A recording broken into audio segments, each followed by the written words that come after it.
மூளைக்கு வேலை. ரொம்ப நாள் ஆச்சு இந்த வீடியோ பண்ணி. எஸ், மெமரி டெஸ்ட் சேலஞ்ச் அதான் பார்க்க போறோம். இந்த மாம்பழத்தை கவனமா பாருங்க. ஓகே, இந்த கிரீன் ஆப்பிள கவனமா பாருங்க. அண்ட் ஃபைனலா இந்த கிரேப்ஸ கவனமா பாருங்க. இங்க இருக்கிற 4 மாம்பழத்துல நீங்க பார்த்த அந்த மாம்பழம் எது? ஆப்ஷன் பி னு சொல்லிருந்தீங்கன்னா வாழ்த்துக்கள், அதான் கரெக்ட். பி சூஸ் பண்ணவங்க இந்த வீடியோக்கு மறக்காம லைக் தட்டி விட்டுருங்க. இதுல இது நீங்க பார்த்த கிரீன் ஆப்பிள்.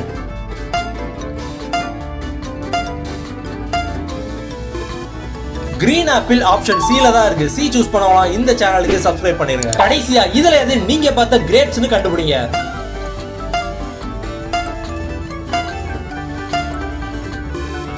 நீங்க பார்த்த திராட்சை இல்ல கிரேப்ஸ் ஆப்ஷன் டி ல தான் இருக்கு. டி சூஸ் பண்ணவங்க லைக் அண்ட் சப்ஸ்கிரைப் பண்ணிட்டு இந்த வீடியோவை உங்க ஃப்ரெண்ட்ஸ்க்கு ஷேர் பண்ணுங்க. அவங்களுக்கு எவ்வளவு மெமரி பவர் இருக்குன்னு பார்க்கலாம். யாரெல்லாம் 3 கேள்விகளுக்கும் சரி ஆன்சர் பண்ணீங்கன்னு கமெண்ட்ல சொல்லுங்க. 3 out of 3 எல்லாம் எடுத்துட்டீங்கன்னா உங்களுக்கு வேற லெவல் மெமரி பவர் இருக்கு.